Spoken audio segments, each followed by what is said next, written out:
Nous continuons le commentaire de cet épître aux Romains. Nous sommes à la 30e partie de ce livre, où la partie 30 de ce commentaire, il est écrit par le bien-aimé frère Hamilton Smith. Chapitre 3, petit 2, so 8, Romains chapitre 9, versets 17 à 18. Nous lisons Romains chapitre 9, versets 17 à 18. Car l'Écriture dit au Pharaon, c'est pour cela même que je t'ai suscité, pour montrer en toi ma puissance et pour que mon nom soit publié dans toute la terre. Ainsi donc, il fait miséricorde à qui il veut, et il endurcit qui il veut. Commentaire. Une autre objection pourrait toutefois être soulevée. Certains pourraient dire, nous pouvons voir qu'il n'y avait pas d'injustice dans l'épisode d'Israël et du veau d'or quand Dieu a utilisé sa souveraineté pour bénir. Mais qu'en est-il quand Dieu agit en jugement? Pour répondre à cette objection, l'apôtre prend le cas du Pharaon pour montrer que Dieu n'est pas injuste dans le jugement. En mettant en place le veau d'or, Israël avait agi méchamment et Dieu avait exercé la miséricorde dans sa souveraineté. Le Pharaon a également agi méchamment et Dieu l'a jugé. Où est la souveraineté de Dieu dans Où est la souveraineté de Dieu dans ce cas? N'est-elle pas dans le fait qu'à de multiples reprises, Dieu a agi en miséricorde souveraine en arrêtant la plaie, en arrêtant les plaies? Mais cette miséricorde est devenue l'occasion pour le Pharaon d'endurcir son cœur. En parenthèse, comparez Exode chapitre 7, versets 13 et 22, Exode chapitre 8, versets 15, 19 et 32, Exode chapitre 9, verset 7. Finalement, le Pharaon ayant endurci son cœur, nous lisons que l'Éternel a endurci le cœur du Pharaon. En parenthèse, Exode chapitre 9, verset 12. Dieu n'a pas créé le Pharaon méchant. Dieu ne conduit personne à pécher. Mais quand le Pharaon s'est avéré méchant et obstiné, Dieu a judiciairement endurci son cœur. Cet endurcissement, cependant, n'a jamais eu lieu tant que l'homme ne s'est pas avéré méchant. L'homme naturel déchu, tel que décrit en Romains chapitre 1, se détourne premièrement de Dieu avant que Dieu ne se détourne de lui. De même, avec Israël, la nation avait entendu ce que l'Éternel avait fait entendre et avait vu le bras de l'Éternel, en parenthèse, Ésaïe chapitre 53, verset 1, Jean chapitre 12, verset 38, et avait rejeté à la fois ses paroles et ses œuvres avant que la parole ne leur soit appliquée. Il a aveuglé leurs yeux et endurci leur cœur, en parenthèse, Jean chapitre 12, verset 37 à 41. Il en sera de même avec la chrétienté. Parce qu'ils n'ont pas reçu l'amour, la vérité pour être sauvés, et à cause de cela, Dieu leur envoie une énergie d'erreur pour qu'ils croient au mensonge. En parenthèse, 2 Thessaloniciens chapitre 2, versets 10 à 11. Il est donc vrai que, soit qu'il agisse en miséricorde souveraine, soit qu'il agisse en jugement, Dieu agit selon sa volonté. Ainsi, il fait miséricorde à qui il veut et il endurcit qui il veut. Mais dans les deux cas, il agit avec justice. Chapitre 3, petit 2, sous 9, Romains chapitre 9, versets 19 à 21. Nous lisons Romains chapitre 9, versets 19 à 21. Tu me diras donc, pourquoi se plaint-il encore? Car qui est-ce qui a résisté à sa volonté? Mais plutôt toi, ô homme, qui es-tu qui conteste contre Dieu? La chose formée, dira-t-elle à celui qui l'a formée, pourquoi m'as-tu ainsi faite? Potier n'a-t-il pas pouvoir sur l'argile pour faire de la même masse un vase à honneur et un autre à déshonneur? Commentaire. Quelqu'un dira alors, si tel est le cas, pourquoi se plaint-il encore? Car qui est-ce qui a résisté à sa volonté? Si Dieu endurcit un homme, comment l'homme peut-il lui-même s'en sortir et comment Dieu peut-il se plaindre de l'homme? La première réponse de l'apôtre à cette objection est très péremptoire. Il demande: qui es-tu pour contester avec Dieu? En supposant même que tu ne comprennes pas, Dieu a-t-il des comptes à te rendre? Nous devons nous souvenir que nous ne sommes que des hommes et que Dieu est Dieu, et nous faisons bien de lui donner sa place comme Dieu. Dieu est celui qui forme. L'homme est la chose formée, et la chose formée se plaindra-t-elle à celui qui forme? Pourquoi m'as-tu ainsi fait? Le potier n'a-t-il pas un pouvoir absolu sur l'argile, soit pour en faire un vase à honneur, ou s'il le veut, pour en faire un vase à déshonneur? L'apôtre établit ainsi le droit absolu de Dieu d'agir comme il veut, sans avoir à rendre compte de ses actions à l'homme. Néanmoins, alors que l'illustration du potier affirme de la manière la plus forte le droit absolu de Dieu de faire ce qu'il veut, cette illustration n'enseigne pas que Dieu ait fait aucun vase à déshonneur. L'illustration affirme simplement les prérogatives de Dieu et les maintient. Chapitre 3, petit 2 sous 10, Romains chapitre 9, versets 22 à 23.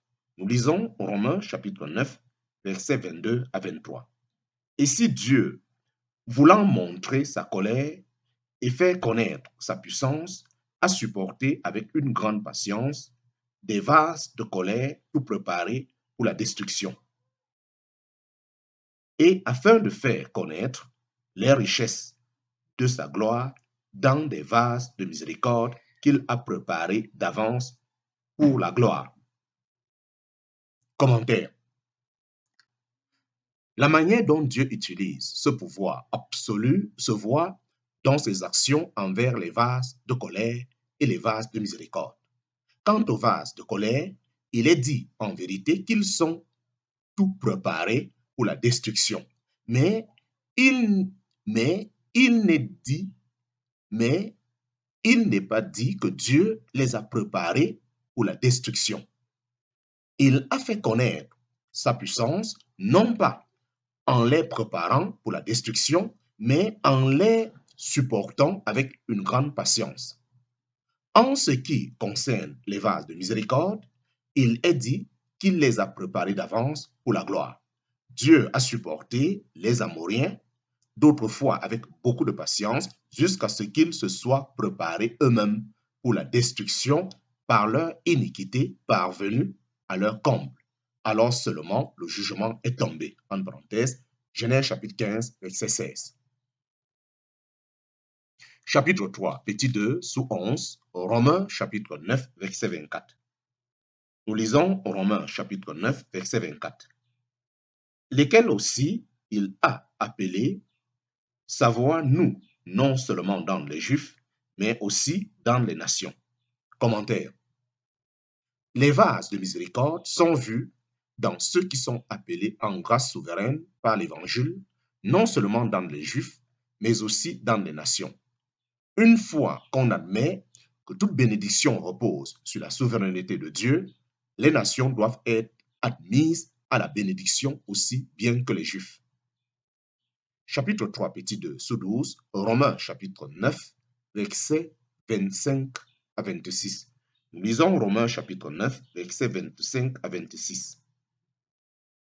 Comme aussi, il dit en Osée, j'appellerai mon peuple celui qui n'était pas mon peuple, et bien-aimé celle qui n'était pas bien-aimée. Et il arrivera que, dans le lieu où il leur a été dit, vous n'êtes pas mon peuple, là ils seront appelés fils du Dieu vivant. Commentaire. L'apôtre prouve son argumentation en se tournant vers les propres écritures des Juifs. Au verset 25, il cite Osée chapitre 2, verset 23, pour montrer l'appel des Juifs, alors qu'au verset 26, au verset 25, il cite Osée chapitre 2, verset 23, pour montrer l'appel des Juifs, alors qu'au verset 26, il cite Osée chapitre 1, verset 10, pour montrer l'appel des nations. chapitre 3, petit 2 sous 13, Romains chapitre 9, versets 27 à 29. Nous lisons Romains chapitre 9, versets 27 à 29. Mais Ésaïe s'écrie au sujet d'Israël. Quand le nombre des fils d'Israël serait comme le sable de la mer, un résidu seul sera sauvé. Car il consomme et abrège l'affaire en justice, parce que le Seigneur fera une affaire abrégée sur la terre. Et comme Ésaïe a dit auparavant, si le Seigneur Sabaoth ne nous avait laissé quelques semences, nous serions devenus comme Sodome et nous aurions été semblables à Gomorrhe. Commentaire. Ensuite, l'apôtre cite le prophète Ésaïe pour montrer que, aussi nombreux que le peuple d'Israël ait pu être, seul un résidu a été ou sera sauvé. Que ce résidu ait été épargné est, en parenthèse, a été ou sera entièrement dû à la grâce souveraine de l'Éternel, car le prophète dit, si le Seigneur Sabaoth ne nous avait laissé quelques semences, nous serions devenus comme Sodome et nous aurions été semblables à Gomorrhe. Sans la grâce, il aurait été totalement détruit. Chapitre 3, petit 2, sous 14, Romains chapitre 9, versets 30 à 33. Nous lisons Romains chapitre 9, versets 30 à 33. Que dirions-nous donc que les nations qui ne poursuivaient pas la justice ont trouvé la justice qui est sur le principe de la foi, mais Israël, poursuivant une loi de justice, n'est point parvenu à cette loi. Pourquoi? Parce que ça n'a point été sur le principe de la foi, mais comme sur le principe des œuvres, car ils ont heurté contre la pierre d'achoppement. Qu'il est écrit, voici je mets en Sion une pierre d'achoppement et un rocher de chute, et celui qui croit en lui ne sera point confus. Commentaire. L'apôtre résume son argument en montrant que les nations ont obtenu la bénédiction sur le principe de la foi, tandis qu'Israël a manqué la bénédiction en la recherchant sur le principe de la loi. Se confiant dans leur propre justice, ils ont refusé la grâce et rejeté celui qui est venu en grâce et en humilité. Ils ont heurté contre la pierre d'achoppement, à savoir Christ dans l'humilité. Chapitre 3, petit 3, Romains chapitre 10, la grâce bénissant les nations suite à la chute d'Israël. L'enseignement du chapitre 9 du livre aux Romains prouve non seulement que les voies de Dieu en grâce souveraine envers tous concordent parfaitement avec ses promesses spéciales à Israël, mais que les promesses faites à Israël ne peuvent être accomplies que sur le principe de la grâce.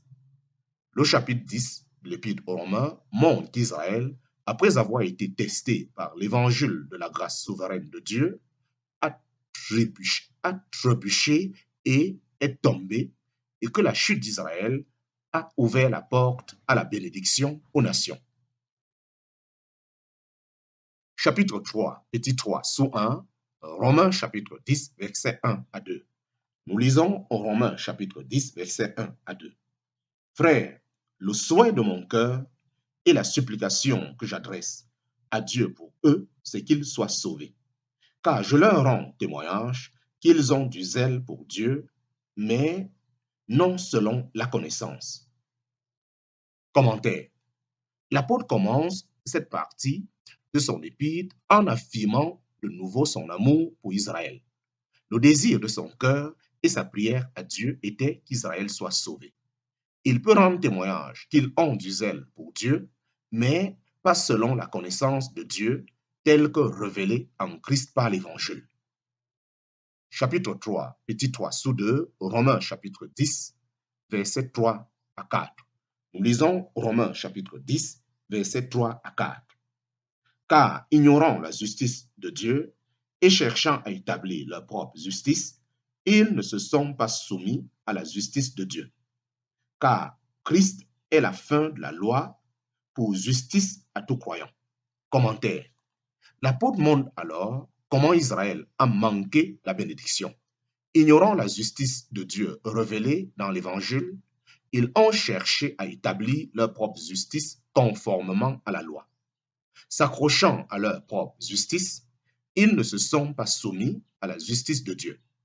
L'Évangile montre clairement que Christ est la fin de la loi pour justice à tous ceux qui croient. Hélas, Israël n'a pas cru en Christ, ils ont trébuché contre Christ.